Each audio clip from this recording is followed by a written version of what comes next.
All set? Yep. Okay. Welcome to the Easton School Committee meeting of Thursday, July 18th. Thank you for joining us. First item on the agenda are minutes. The first ones we'll look at are June 13th, 2019.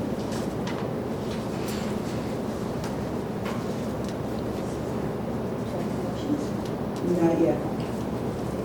Poor Jen's not ready yet. No, I am. I Jumped reviewed these in. ahead of time, just making sure that they. Those two are new. You just These got are new, those. got Yes. it, okay. Okay, so do Bear with you, me a moment. but do you have any, oh, we're not on motion. Okay. June 13th is the first one. No, those are the executive sessions. So we're Oh, looking got at it, these. Oh, okay, then it's. You're all set. Do you have any questions? Sure, I do. Do you have any? Okay, so Caroline, go ahead, please. It's on page 3. Yes. Okay, a motion by Ms. Wiseman, 5-0. The committee accepted the donation of 13 kilos to sensors. But didn't we make that pending approval or recommended changes by? Correct. The review by the principal? That's So- what I recall as well. But, oh no, they were gonna Well, they were discuss gonna- changes, they were gonna that's make right. sure that, Yes. that their attorney. So we need to add So that in. I just say pending approval of recommended changes by the legal representation for principal. If that makes sense.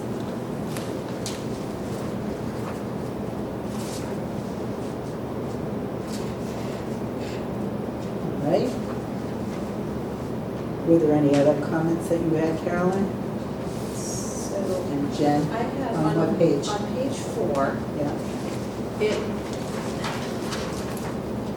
it looks to me as if goal 3 is a repeat of goal 2, and that goal 4 was the actual goal 3 that I had noted. I totally skimmed that. It's like, So goal 3, Yeah, it looks like what's printed as goal 3 is a repeat of the text of goal 2. right. And that goal 4, what's here as goal 4 is actually goal 3, and that there were only 3 goals. Right. okay. So there should So- be, yeah. Okay, so eliminate the second goal 2 and replace that with goal 3, which is goal 4 on the paper. Yes.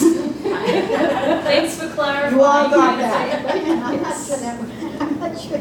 Okay. You just need to Okay, change that's a I good have that. pickup. I didn't even know. No, I was skimming it because we have it in so many other places. Right, So, but yeah, it is a good pickup. All right.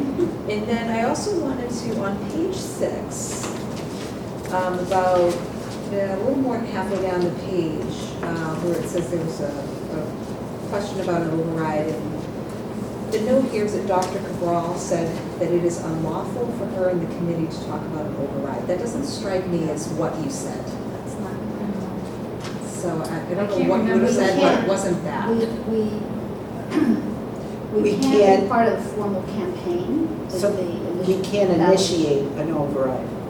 No, we Oh. could initiate an override, but I don't think that was the discussion. Well, the line after it does say, she said it is a citizen-generated initiative, so I think So I maybe think it just. has to do with the ballot initiative campaign. Mhm. We can't be involved, for example, we can't be officers, we can donate to the campaign, we have every right to do that, we cannot accept donations for the campaign, and we cannot be part of the campaign in terms of their board or their treasurer and officer, the campaign. What they used to call a political action committee, it turns out for something like this, is actually called a ballot initiative campaign. But either way, it's a group that comes together, a grassroots campaign to promote some sort of ballot initiative. In this case, it's a debt exclusion override for a new school project. But I think that it's unlawful for us to participate as members of the ballot initiative committee, and it's also unlawful for us to accept donations, although we can certainly make donations. So to initiate, Um, instead of talk, I think talk is the wrong word. It is I don't think I'm it's the sorry, word I didn't catch unlawful. that. Yeah. It's not unlawful. Right, unlawful is a term you would have used. That's I don't, And the yeah, but committee it wouldn't to, have been yeah, talking because of about. course, to initiate an override ballot initiative. Well- It's actually to participate in a campaign to support the ballot initiative. So, No, that's not even really true. You're participating in the sense that you can give people information, you can actually advocate for the project, you absolutely can advocate. In fact, we could sit at this table and advocate all we want. Well, I can't. I don't even think that's true. I don't know if that's unlawful, but it's. That's something that Dr. Keogh said Okay. at one point, and I questioned that a couple of times, Okay. because I do recall very clearly the override 100 years ago in 1992. The superintendent at that time advocated very strongly was very supportive of the initiative. So, But I know but what you're that's saying. just talking. It's In just- other words, she couldn't have donated, and I know that, I definitely didn't say all of this, so I don't know that we want to change it to capture that, because I Right. no, you're right. I think it was not talked about. I think that's I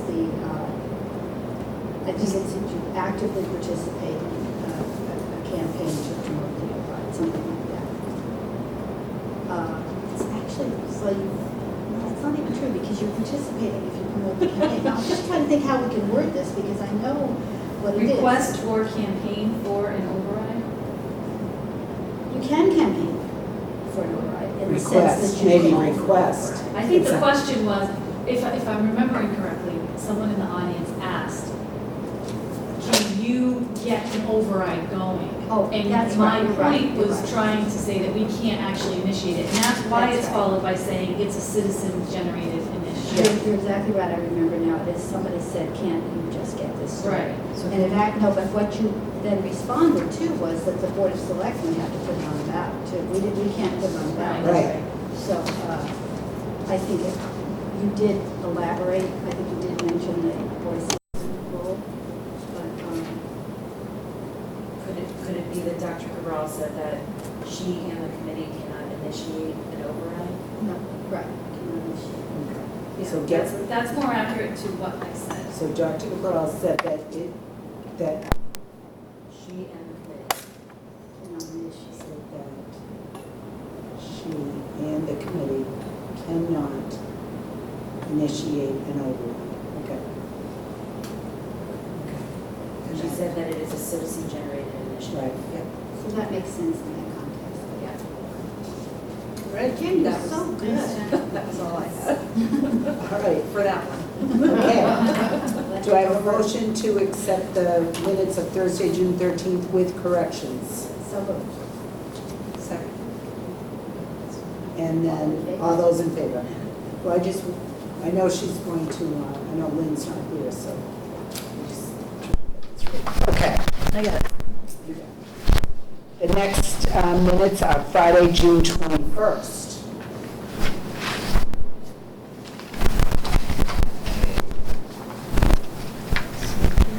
Go ahead. Only correction I have is on page 2. It was both you and me as audit Right. audit committee. And I'm not, right. Yeah, and it should be just audit committee, not audit subcommittee. Oh, right. Page 2. Page 2 on the committees, audit committee, and just Jen, not me. It's so wonderful having a new member who takes these things. You see, I've been reading 26 years of it, I've only been- so I've only been reading and I used to be 3 there. years. But So you take used to Nancy go to off. those I know. meetings where I would Yes. pick apart all the grammar and everything. And also, I just want to say on while we're on this, municipal building committee is Jackie, and our appointee is Jane Martin. So she just got sworn in the other day. Oh, right.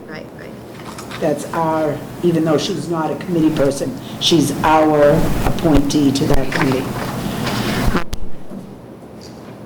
Does anyone have anything else? No. All right, do you? No?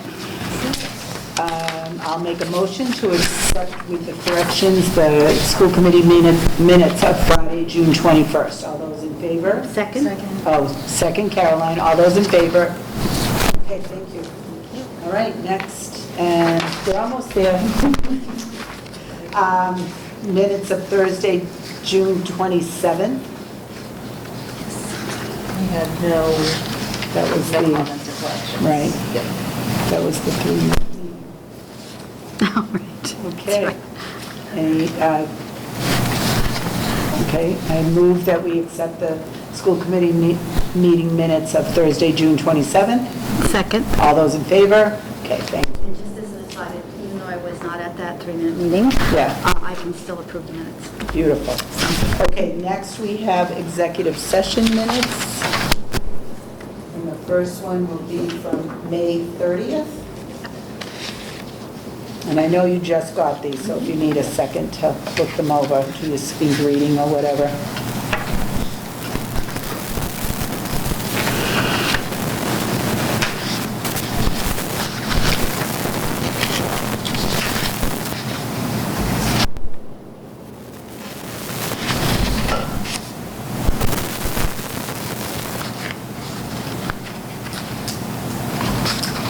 Okay. Yes, okay. So I will move to accept But not release. but not release the Easton School Committee meeting executive session minutes of Thursday, May 30th. Do I have a second? Second. All those in favor? You'll have to pick, tie goes to the runner. Okay, and now the executive session committee, executive session meeting minutes of Thursday, June 13th.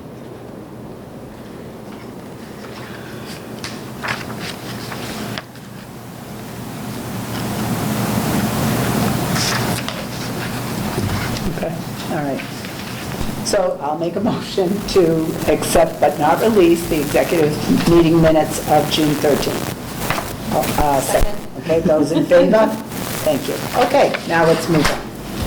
All right, schedule of payments is going around. Okay, vote to approve donation of spin bikes and rower for Easton Middle School. Dr. Cabral?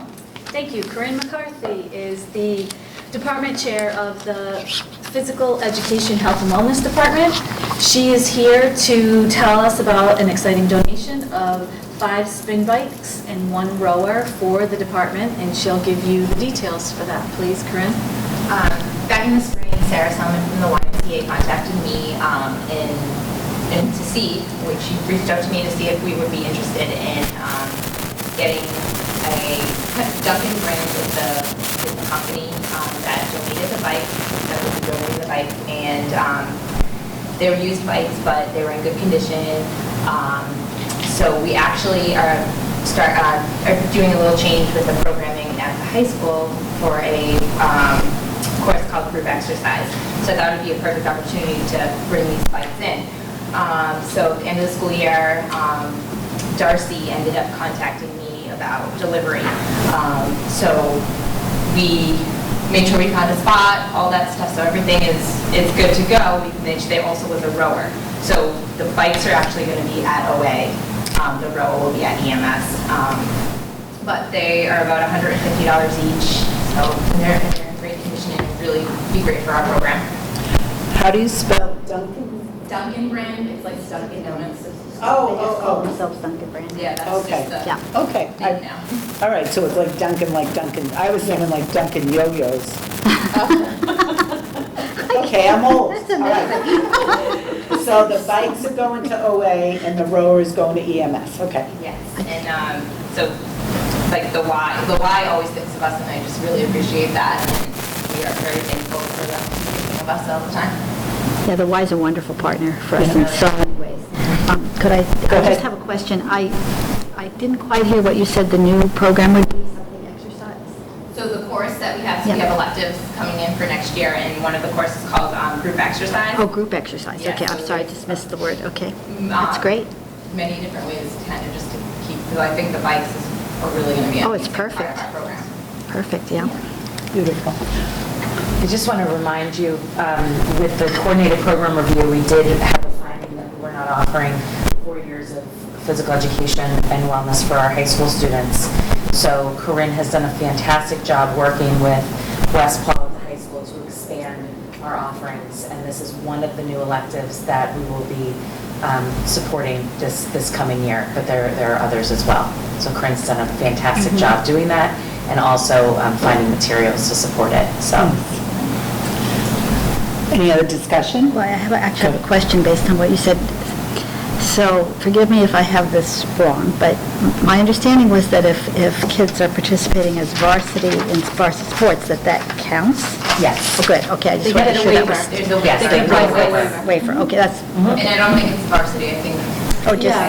any Yeah, organized. sport. they have Yeah. they have to push the waiver through. Right. Oh, okay, just wanted to make sure that was still happening. Yes. Okay, Yeah. good. Somebody could be involved in a club sport for ice skating, for example. It still Right. counts, so they just have to go Great. through the waiver process. But we still do not, for the remaining students, we didn't have enough Right. staff to offer physical education to all the students. It needs to be every year, and it was freshmen and sophomores with an elective that, excuse me, could be chosen optionally by a junior and senior. Right, I remember that. That's not to the letter of the law. It needs to be offered to all students for all 4 years. So now we have that in place. Great. Any other comments or questions? Do you mind if I ask Corinne one more question? Yeah, go ahead. So- And then you can make the motion to approve. I do remember that finding, that we were not providing for all 4 years adequate offerings.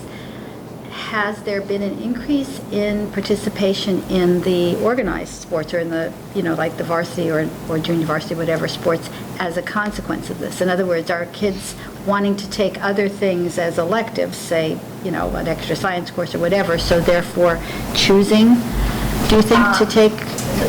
I know that a lot of kids participate in organized sport, even at the school. I think it's almost 70%. It is, it's high. It's very high. Yeah. So these sophomore class is the class that will have to take it junior and senior year. So we've kind of done some Okay. backloading to get ready, and I think that we will definitely be prepared for when they turn juniors next school year. Okay, great, thank you. Okay, I'm going to let you make the motion. Okay, so I move to accept this generous gift from Duncan Brands via the YMCA for spin bikes and for Olive Ames and the rower for the middle school. Second. All those in favor? And thank you so much. We are so appreciative of that. Thank you. Thank you. Vote to accept fee donation. Dr. Cabral. Okay, this has turned into quite a necessity for us. As you know, we have had an extremely difficult budget year, and without the tremendous amount of work and effort that fee puts into their activities on behalf of the school system, we literally would be going backwards in terms of our technology. We're at that point. So the new equipment we are procuring for the schools is from fee.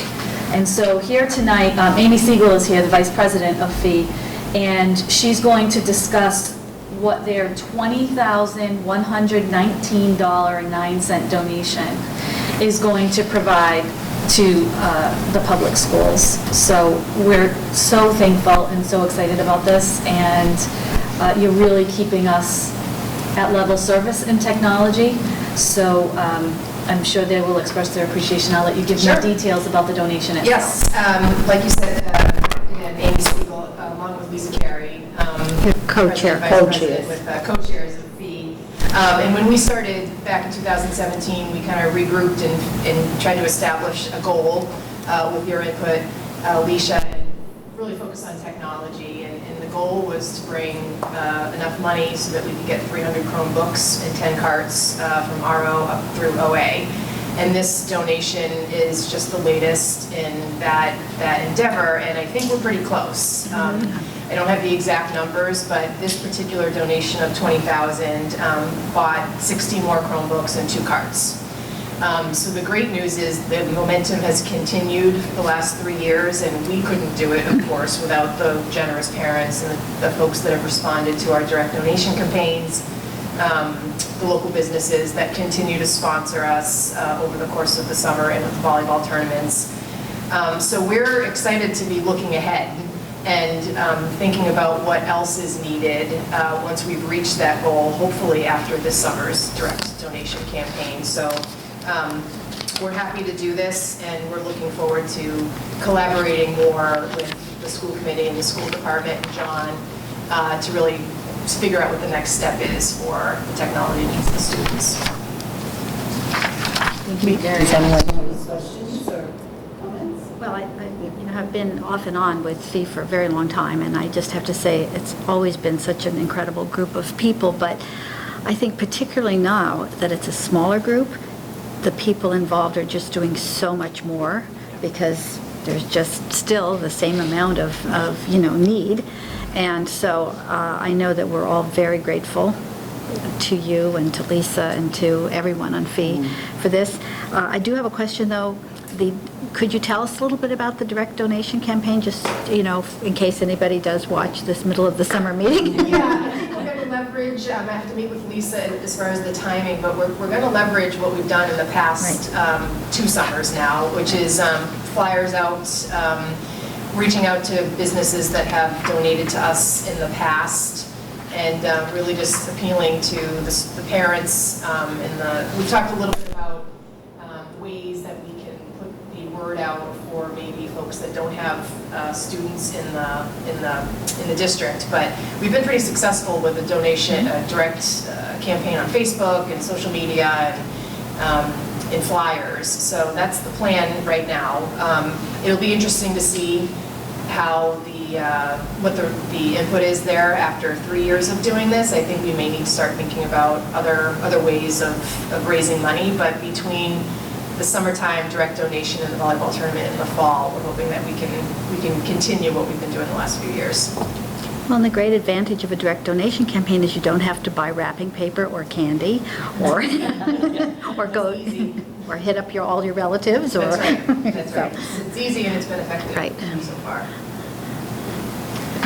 All right, I'm going to make a motion that we accept the wonderful donation from FEE, and thank you, Amy, and everybody on FEE for your help in doing this. Do I have a second? Second. All those in favor? Thank you. Thanks, Amy. Thank you. Enjoy the rest of your summer. You too. Okay. Vote to approve foreign exchange students, Pan-Atlantic Foundation. Dr. Cabral. We have actually discussed this already. Chrissy Pruitt is going to take you through this. It's just, well, she's explained it prior, so I'm going to let her remind you of what that was about. And so this is the formalized acceptance of the program so that we can actually work with the company. Chrissy? Sure. So the Pan Atlantic Foundation is a nonprofit that specializes in creating high-quality high school exchange programs for non-U.S. citizens in the U.S. They are looking to place a student at Oliver Ames next year. We have approved one company already, the Borderland Friends program. So this is another program that they are looking to be approved. They have one student that they would like to place at Oliver Ames next year. And it's actually borderless. The other one that we approved has 2 students, so we would have 3 foreign exchange students at the high school next year. It's borderless. Borderless. Okay, when you said borderland, I was a little confused. Okay, I was thinking that, wait, isn't there like an amusement park borderland or something? No, that's Yes, the same. okay. Here, that's right. Sorry. That's why I was puzzled. I didn't know borderland had a name for that. Yes, borderless, yes.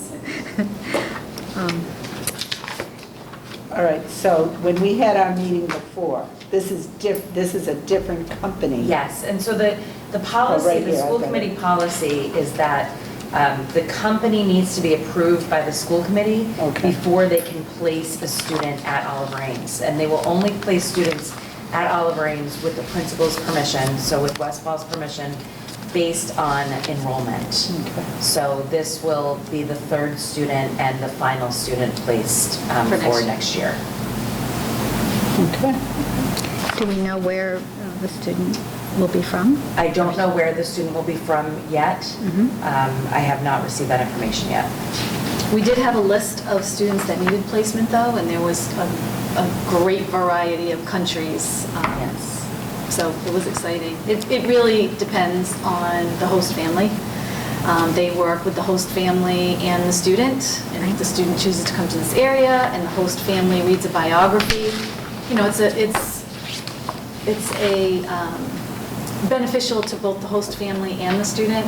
So a lot of times they may choose someone who is active if they have an active family, or someone who likes pets if they have pets, or or as a country maybe of their origin, or a country that they want to learn more about. So they work with them to do that. So I think they had about a dozen students that were available, and now the host families get to work with them to welcome one of them into their home for a full year. It's a great experience. No, it's been something we've been doing for really decades. Right. I'm not consistently every year, but I do know families who've done this many times and have just felt that it was so beneficial to their own children, but I also think it's extremely beneficial for the student body.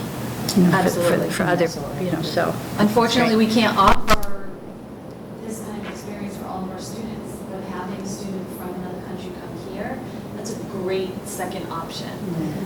They get to share their culture, their experiences, they meet someone who just has grown up with an entirely different reality than they have. They learn how other countries view Americans and American students, and it's just a win-win all around. But we are trying to expand the group of companies that we're working with in order to do this, and so this is another option for us going forward. We have the student's name, but I'm not sure where the student is from. Do I have a motion? So I move to accept the, I just lost track of their name. Pan-Atlantic Foundation. Pan-Atlantic Foundation as, the organization that will provide us with another foreign exchange student. Second, all those in favor? Beautiful, thank you. Okay, next up, change location of school committee meeting on September 12th. Dr. Cabral. So last year, we had our first of this sort fall open house for prospective ninth graders at Oliver Ames. At Oliver Ames. It was hugely successful. It went over very well through a tremendous amount of work by Mr. Paul and his staff and the coaches over at the school. They not only are going to do that again, but they're trying to make it earlier in the year to help students who haven't quite made a decision yet about where they might want to go for high school. So it is going to be on September 12th. However, we had previously scheduled a school committee meeting for that night. I thought that might work out well because then we could go over to the open house. However, they have quite a plethora of activities planned, and they actually have to make use of this space. And so we can still have the meeting and come over after, but we need to move this meeting to the conference room at 50 Oliver Street so that they can have this space for their presentations that evening. So this is a regular school, they're all regular school committee meetings, but this is a Evening. Thursday night one? Yes. So, okay, I'm just, wondering with, other people that might want to be there, are we going to have enough room in the conference room? Would it be feasible to have it at the Easton Middle School auditorium? I would have to check the availability on that. I'm And not sure. do we have the dates like for back to school nights and Yes, stuff like that? we do. So September 12th isn't? No, I didn't check Oh, for another okay. venue. I mean, so it's can't- fine with we me, can't. it's fine with me if we go. Calendars, right, don't we? Lynn sent us the calendar, yeah. Yeah. But that's just back to school night. I would have to make sure that that hasn't been Oh, that's true reserved for by some something other else, group, right. which I can do. You'll just have to. No, but if it's back to school night, you don't want to have a meeting there that night because Of course not. the parking lot is ridiculous. But also, that is a time that other groups, rent the auditorium for Right, practice and rehearsals stuff. and things like that. Sure. The only thing also, that we've had a couple of meetings at the middle school, but it's just not a user-friendly No. environment at all. I mean, it's weird because the committee has to sit on the stage, kind of. It's this very kind of Yeah. Well, awkward. maybe they've done some decent-sized meetings in the media center there. Yeah, the library. At the, At the middle school. oh, really? Yeah, Yeah. yeah, they've Oh, had that's an some, idea. some of the, when they were doing the schedule changes and Oh, right, other I went to meetings that. like that. Yeah, have that been worked held out there. well. And There was, it because pretty there's good. plenty of place to put chairs. I mean, you don't have to put tons of chairs, but you can. There are a there's lot of chairs Yeah, already that in was there, a little so. bit better. I know we have our Friday meetings at that conference room, and that's fine with me. I just feel like the Thursday meeting is more of a, because it's at the nighttime. That's fine. The Friday meeting's either at 9 or 3, depending on Do you want me to check the availability of the space and bring it up at the next meeting? Or do you want to approve the change pending that Yes. its availability? So choice number Okay. 1 would be the media center at the middle school, and Yes. choice number 2 would be 50 Oliver Street Conference Room. Okay. So either way, this meeting will do it? Yes, so we'll vote on that. Do Okay. we have to vote? Yeah. No. We do, I Why do think we do have to vote? vote on the You change, just have don't to we? change the Or do we? location. Oh, We you have to I guess vote? you could just announce it. I mean, it's going to be posted correctly, so. Yeah. I Yeah. think it just has to do with the. Yeah, it hasn't been posted yet. We Right. did put out a calendar, but it hasn't been Right. posted yet. Okay, And it's, obviously, we have a consensus, so. right, Yeah. so we're good. Okay. All right, number 7, review of the superintendent's evaluation. So, I will speak to this to start with. So we all have our evaluation stuff, and Jackie has already given me her stuff, Michelle is going to. I told her not to worry, she's going out of state, and she's had a lot on her plate. But I thought that for August 8th, if we were all set then and got all of our stuff together. Now, Dr. Cabral has said that if we need any of the evidence stuff, we can ask her directly for that. And if you have any questions of me about that evaluation stuff, like you're not sure about anything, or I know, if you have questions, you just call me, so. Yeah, I mean, I actually did ask Right, Nancy you earlier talked, today. I was yeah. a little confused because we had an additional form last year that we filled out, but The I don't online think we form? have to, no. Well, it was done online and it was a nightmare, but that's another story. There was an literally additional form that had a different rating system. It was exemplary, Proficient. proficient, and you had to write comments if you, now, think that might- if this is I am happy to just do the one form. Can I I'm just just make sure making sure that everything is I'm just making sure that we, let's see, is this, yeah, that's all that, I think. Okay. That was the full rubric, Yeah, because you did everything on the rubric last time. This Yeah. time, per Okay. the instructions from Desi, you chose particular, oh, so we I were just able. pulled out the Good, particular excellent. ones. That's excellent. But do you want the No. rubric? No. Nope. We also have that That was from the guidance a we couple. got from the state, was to choose the ones that you Right, wanted. I kind of remember that conversation now, that we had the option of choosing. Right. We didn't realize that we had that option last time, which is one of the reasons we had to spend I didn't like. realize that, so I didn't And a couple guide of, you that way, so. and a couple of meetings ago, you gave us The rubric. The whole, The rubric. we No, have we the whole have the thing rubric from a and couple everything. of I meetings just ago. I just remembered we did both That was the actual previously. rubric Yeah, that you had, yeah. right, With but then there was a 66, I rating, think, right. No, indicators it was on insane, Yeah. right, no. Now, No, we if- do not want that. If we feel like we'd like to do this before August 8th meeting, like, we can have an executive session, and then we'll bring it to the August 8th meeting completed and have our discussion. Well, we can't have an executive session about the evaluation. We have to each fill one out individually. and No, get no, them no. to- But we could, if we want to discuss Or the even a regular contract meeting then, before. yes. I know that we talked about having the discussion about the contract after the evaluation. Right. But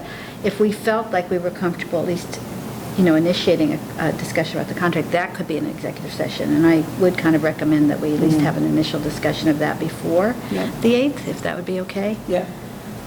So I'll I'm sorry, can you repeat that? An initial discussion About the in superintendent's executive session about the contract. contract before August 8th. Right, and then August 8th, we'd probably have a second executive session to confirm any changes in the contract and then we would have to, of course, announce them publicly. Right.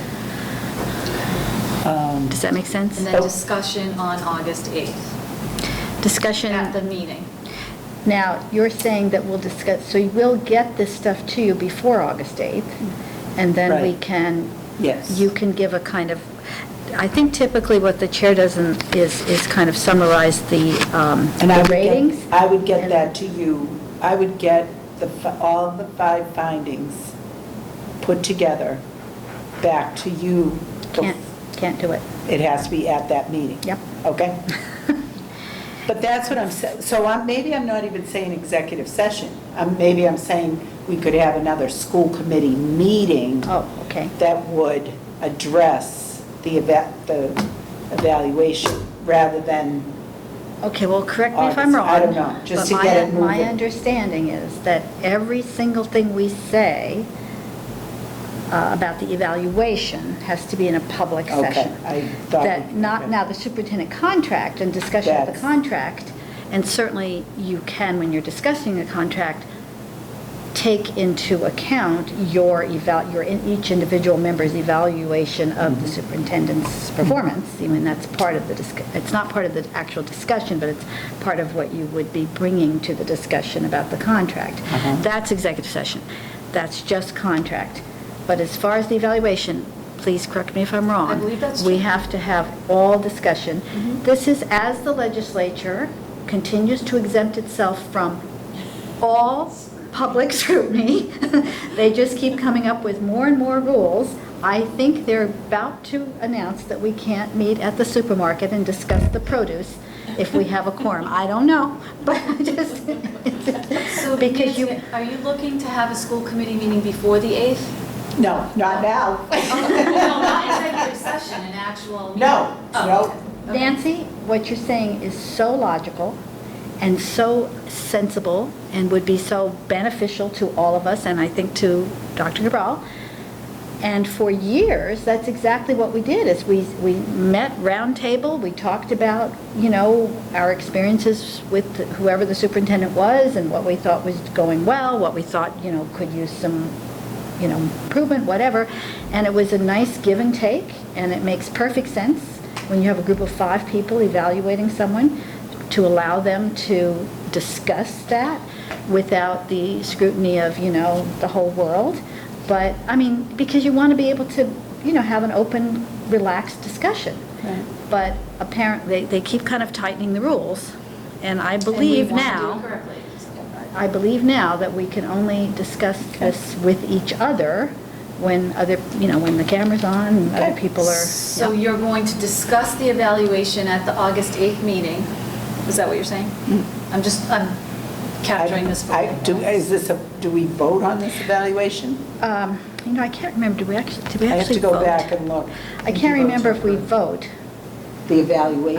I guess we do vote, but the evaluation, this is the other tricky part. This is The the, evaluation. accept it, yeah. But this is the other tricky part. You will get this before August 8th individually from us. But you can't talk to us, and we can't talk to you.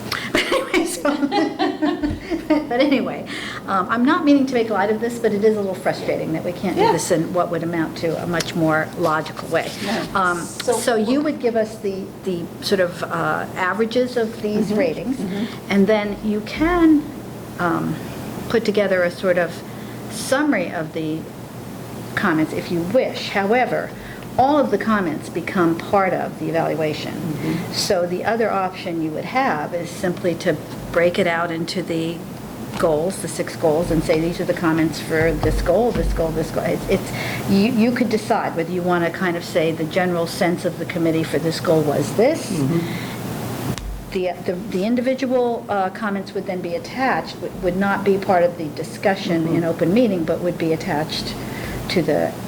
As evidence. Right, exactly. That's a good way to put it. So is this correct? On August 8th, Nancy will provide the calculated ratings that she's received from everyone and a summary of the 6 goals, comments, and then there will be a discussion. Yes. Right, and then... Okay. And possible vote, but we won't Yes, know possible until then, vote. because you may need another meeting to discuss or... That's true. Possible vote, That's right. true. Possible. Okay. That's a good way to put it, yeah. Okay, got it. So Thank you. in terms of timing, because I'm so late in the process, there are a couple of things that I'm going to request from you, so I can kind of catch up. Yes, and I do want to my make sure due you have it in diligence. time to send it to Nancy in time. Yep. Nancy, do you have a date you want everyone to give it to you before August 8th? So 8 is a Thursday. So 8, 1, 2, 3, 4. So maybe by Monday the 5th. Okay. Monday the 5th work for you? Yeah, my intent was to get it to you by the end of next Okay. week, so. Monday, August Yeah, 5th. and probably better to get to you before the weekend. I mean, Well, maybe... I just don't want to put any pressure on anybody. No, well, you're very sweet. Well, thank you. But, no, I'm thinking, though, maybe it would be better to have it to you by the Friday, so you'd also have the So weekend if you August wanted 2nd? it. Yeah. All Don't right, you we'll think? go with August 2nd. But if it's late, I'm not going to give out any detentions. It's great to be in a situation Jen, where do you you don't want have to. 5 years. Go through I the- can shoot you an email tomorrow, Okay. and Wow. then don't feel like you have to turn around immediately. It's okay. You know, we have plenty of time. Okay, Yeah. thank you. Plenty. So it won't go in our Not a permanent rush. record if we're a little bit later. No, it won't go in your file. Okay, any other discussion about this? It's kind of crazy, but I don't know. Well, it's better than it was. I Well, have a question. yes, What, if Nancy has a question about something you wrote, can she contact the school I committee think- member? I For think- point of clarification. I think I would go where Jackie is vice chair and has been chair, I would go to her for a point of clarification. Okay, that would be my first go-to. Okay. Then it would be Caroline as senior executive officer, Ooh, I like School that. committee. Ooh, very cool. SEO. SEO. Is that all right? Okay. But I'm not sure, Chrissy, I totally agree Jackie's the logical person if you have any kind of questions about procedure or whatever. Yeah. But I got the impression you meant if we wrote something and she wanted to be clearer about what we Yes. were Well, writing. if Caroline wrote something that I wasn't, then I would definitely Yes. go to I her and think- say, I what think is, that's what do you fine, actually? fine, because Oh, you're I not- thought you meant Okay. as far as Because procedure. you're not at that point collaborating, you're Yeah, simply you're just Seeking simply saying, what did you mean What do by you this? mean? You know. All right. I just wanted to make that point Yeah. in case, so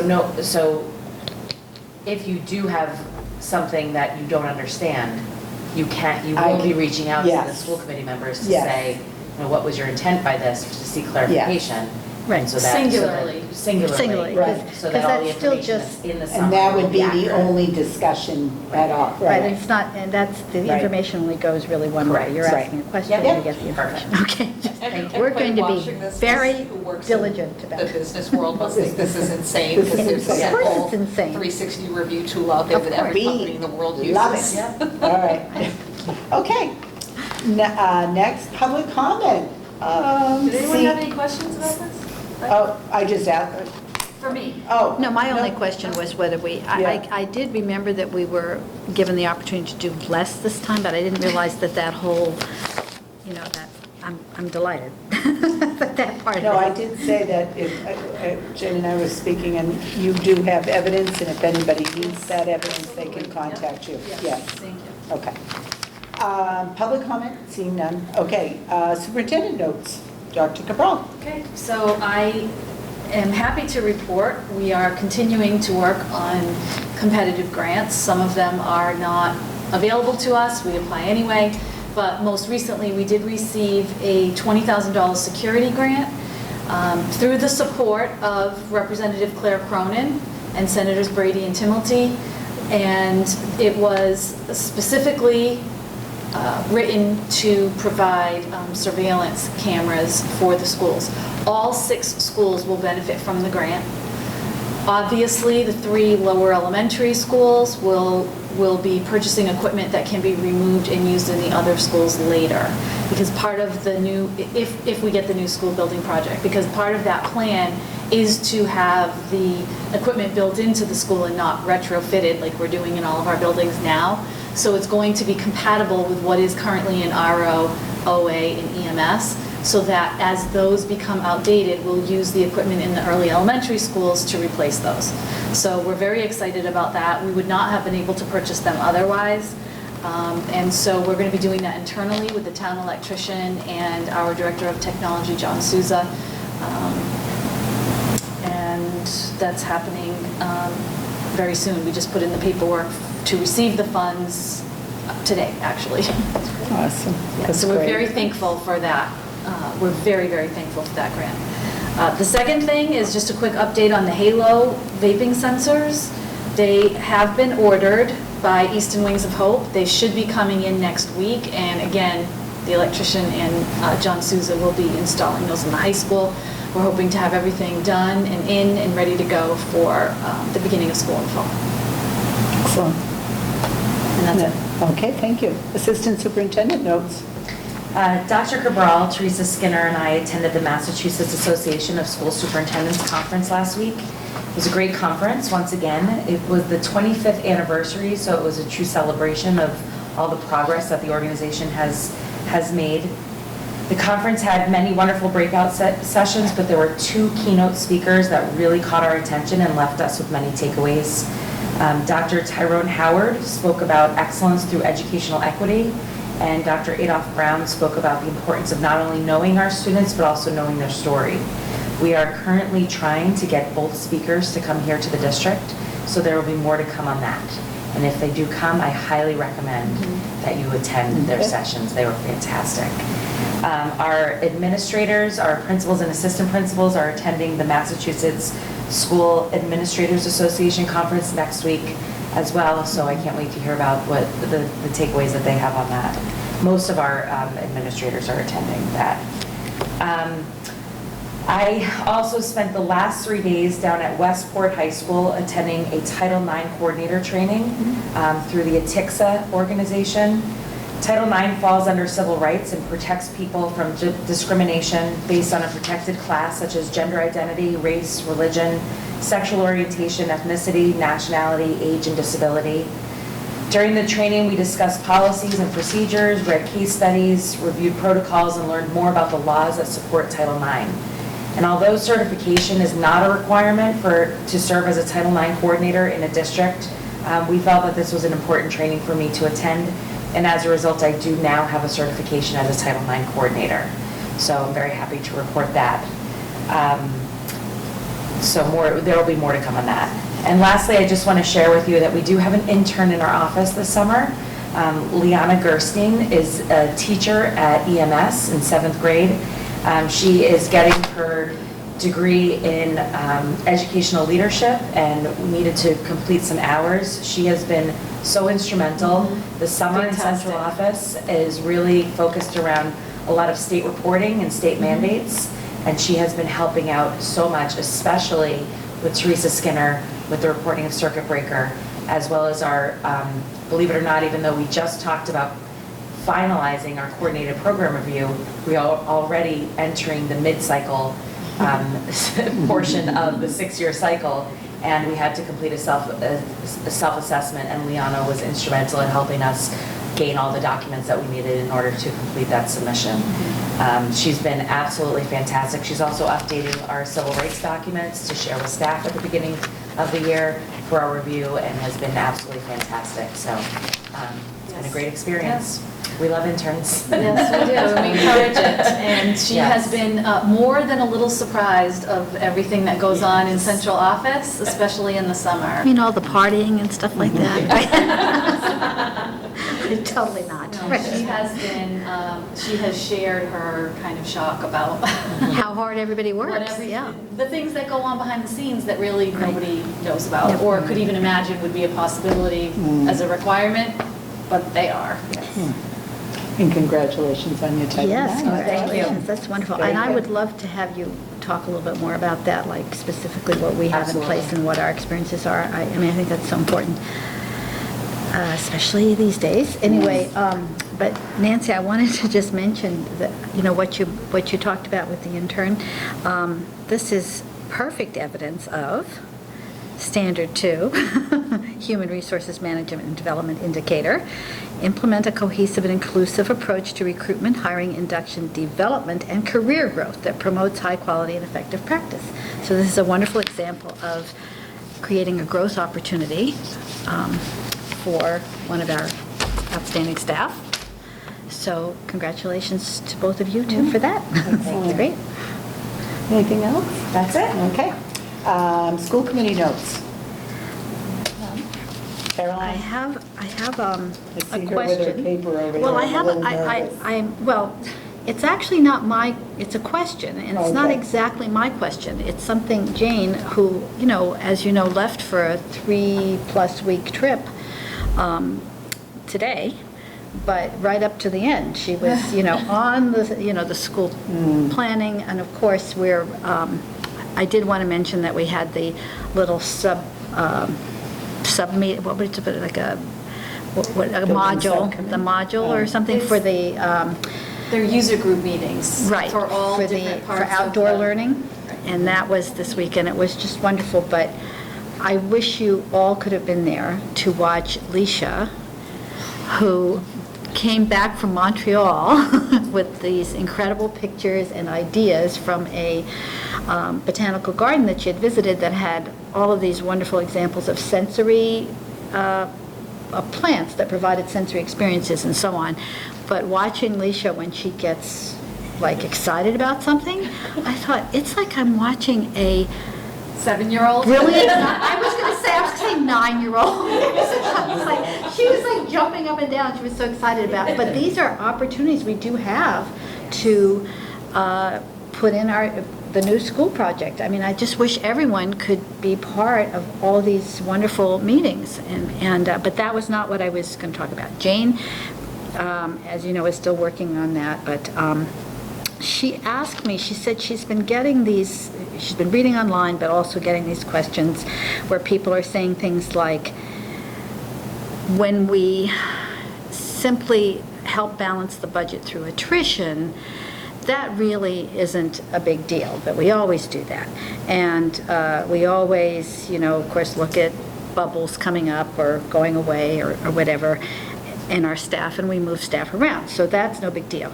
But it's a really big deal if you make a reduction of a staff member in a program that, and Jane's response to that, and I tend to agree, but she said, could you ask Leisha, what is the budgetary impact of just so-called attrition? Because obviously, it's kind of a way of sort of minimizing in the minds of some people who have other priorities, or who think we should have other priorities. It's kind of a way of minimizing the impact, saying, well, if someone retired, that's just attrition. But, Jane said, obviously there's an impact. So she just wanted me to ask if you could just talk a little bit about that, because it just has been irking her to keep seeing this, well, that was nothing. They just got rid of a first grade teacher and a fourth grade teacher and an English teacher, and, so no big deal, because it is frustrating, because it's, obviously you have to look at the entire system and the impact of all of these budgetary decisions on the greatest number of students, not a small group or whatever. And Jane wanted me to ask you to talk about that a little bit. So the first, and what should be the obvious part of that, is that when you remove an adult from an area, you are increasing class sizes. You're also reducing the number of offerings that you can have. So, for example, at the high school level, it means that you have less electives that you can offer. We're going to still run the core classes. Every student's still going to get English. Every student's still going to get science. But it's those items on the periphery, which may not seem important now, but when you have students that are trying to take some of these electives and they don't understand why, that's the trickle-down effect of that. In the elementary schools, we don't have the luxury of thinking in 1-year units. We have to think long-term. We have to think 3, 5, 15 years into the future. And we constantly have ebbs and flows in our population in different grade levels. We rarely reduce people because of attrition, because we usually have the same number of students within 100, but that's across 3,800 students. We usually have the same number of students. So if we reduced, for example, a 3rd grade teacher, looking forward to next year and the year after, when we see large numbers consistently coming through, we're going to need to add a teacher. And that is an extremely difficult thing to do, is to add staff just to lower class size. We've been doing that for the last decade, and it's gotten to us to a point where we have arguably very manageable class sizes in Easton, and it's made a considerable difference for a lot of our children, especially with the explosion of social emotional needs. So if people are paying attention to what's happening in other districts, the difficulties we're facing have become unmanageable and completely out of control for some districts, because they're taking place in classrooms that had even 5 more students in it than we do. That makes a marked difference. When you're really trying to connect with every student to be proactive about these needs, but also to respond to a crisis when it happens. While it might be okay for next year, because certainly we would not have reduced a teacher in a grade if we thought it was going to be too many students. So I agree, there aren't too many students. For example, we had a 4th grade teacher leave. We moved that reduction of a position to 3rd grade because it was more manageable. That just gets us through next year. If we don't add all those positions back as those class sizes get bigger again, then that's where your class sizes are. So yeah, we might not have 30 kids this year, but we're setting ourselves up to have 30 within 2 to 3 years. And that's what we try to avoid with long-term planning. If people are just looking at our population right now, and what's the class size going to be next year without that person, they may have the luxury of doing that because they might only have to worry about that 1 year that their child is in, for example. We don't have that. We have to look at all of the years. And we see bubbles coming through. We just had one leave the year before last at the high school. There are bubbles coming through that are going to create larger class sizes. If we get the new school building, there is a research-based phenomenon that you have a surge in your K-2 population. In fact, when we went to the MSBA, they worked that into part of the formula to come up with our enrollment. They told us to make sure we accounted for that. What we're doing right now by reducing these is extremely short-sighted when that school could potentially come in 3 years, and we will not have the money to backfill all of the positions that we're getting rid of now. And that's the part that I would not imagine people would know about. They don't have to make that kind of planning into the future. So I appreciate the question, because if you don't ask that question, you certainly would not know that there are many other aspects to looking at those figures, but there definitely are. And there are even more than that, but those are the most easily explainable at this point. And I hope that answers your question. No, thank you. No, I think it is important to know that this idea that, it's just a retirement, it does have important implications, It not really just does. now, but certainly it could have much worse implications in the future, so. Well, yes. So sort of in the same vein as looking ahead, I know that in the paper I think it was this week, the Enterprise highlighted pending kindergarten legislation, and that Easton and Whitman-Hanson were the 2 schools in that area. So have you guys heard any movement? Do you feel like anything is happening, or is it just the paper happened to pick up on the same thing that's been lying out there? Oh, is there any movement at the state level? Yeah, Yes. what are you hearing? Okay. Well, what's happening is, and I'm sorry I don't have this chart in front of me, but I can email it to you. I've shown it for the past 6.5 years. The chart and viewers may remember, I've been showing this at town meeting, at Board of Selectmen meetings as well. There's a color-coded chart that's very easily accessible by looking at Google. You can look up tuition for Massachusetts kindergarten, and I'm sure you can easily find it. You can find it back several years. Following that, you can see, I know this from talking to our colleagues in the state, but people at home can see it from this chart. You can see the progression of not only which districts have moved to free full-day kindergarten for students, but also which ones have reduced their tuition. Those are the ones that are moving to free. Yeah. In the plan that I presented 5 years ago, I think, which is you slowly reduce the tuition and slowly add to your operating budget until you get to the point where it's free. Yeah. That's in our more in our less difficult budgets that we've had in the last few years. That would have been possible if we added $90,000 to $100,000 a year. Within 5 to 6 years, which would have been now, Yeah. we would have had free full-day kindergarten. To do it all at once, it's going to be between $700,000 and $800,000. Now, just going through the last budget process, you can see what $700,000 to $800,000 does. And it would need to be in staff.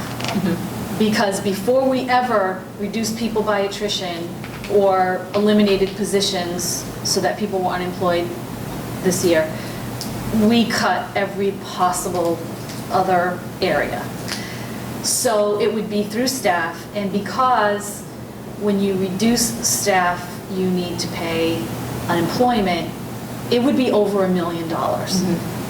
That would absolutely decimate this district.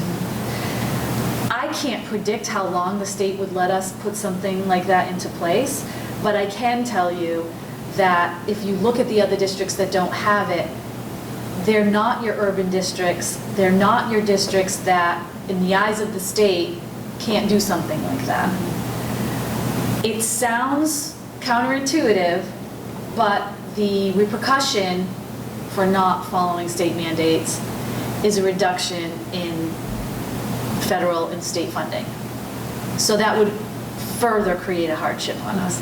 Now, I've heard people say, and I know it probably seems like it makes sense, but I am hoping people can either trust this because we live this life or research it further. People have said to me, well, if the state wants us to do that, they're just going to have to fund it. They can't tell us to do something and not fund it. I can tell you I've been in education for over 30 years, and we are told to do things without funding all the time. Right. And we are penalized if we don't. And I doubt that is going to change this time around.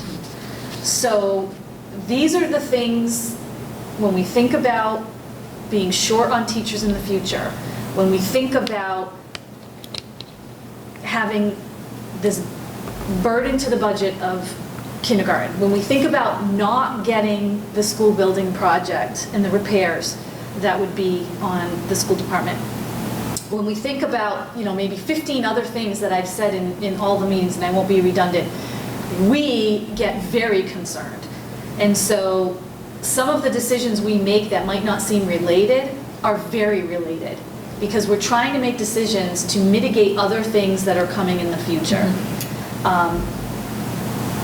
I'm not really sure what next step to take in terms of the kindergarten, because it just has clearly not been accepted as a necessity. I'm going to keep trying to explain it, but it would be extremely, extremely detrimental to this district. I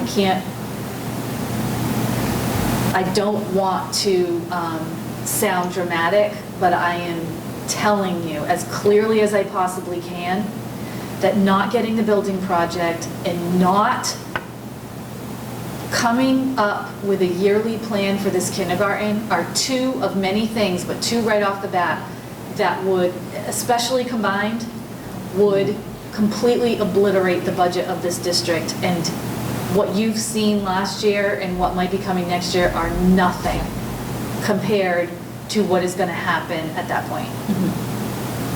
So from a legislative perspective, does it seem like this is, because I know it's been talked about for years, right? We see this coming. Does it feel like that day is coming, is actually coming closer? It's more imminent, there's more momentum picking up? It's coming more closely, Yeah. because if you look at that chart, the number of districts that don't have free full-day kindergarten is decreasing. Right. Yeah. And so, and to the point of the unfunded mandate, if there are even 5 districts left and people think that the state can afford that, they're not going to fund kindergarten for 5 districts when all of the other 345 figured out a way to make it happen in the last decade. It wouldn't be equitable, frankly. So the onus is going to be on us. And as that number dwindles, and it's dwindling faster and faster, that tipping point is getting closer.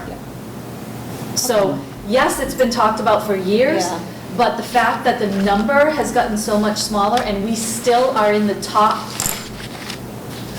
rate of tuition in the entire state, that is why I believe it's getting closer than ever before. All right, thank you. Well, you might have even seen, there was a comment, that comment that you mentioned, a couple people were saying, well, if the state says we have to do it, they'll have to pay for it. And somebody else just said, now let's figure this out. All these other districts were proactive, put this program in place, and now the state's going to reward the people that failed to do so? Absolutely not going to happen. I mean, they, as Dr. Kroll mentioned, the state is constantly coming up with mandates that they don't fund. But in this case, it just would never happen. I mean, because we could have gotten a very tiny amount of money about 6 or 7 years ago. Seed money. But it was really so minimal that, It was for materials for kindergarten Right, classrooms. right. But we already have kindergarten classrooms. Right, So right. it's So- the bodies, it's the but salaries. otherwise, there has been significant funding for urban districts for kindergarten, but that's, Well, and we even don't qualify. And it was, I found it, we're still talking about getting full-day K, and the urban districts are talking Right, about pre-K. Right, And making exactly, that exactly. universal and free. And the federal government is talking about universal pre-K as well. Yeah. Okay, anything else? Anybody? Okay. I make a motion to adjourn the meeting. Second? All those in favor? Thank you. We're all set, thanks. All right.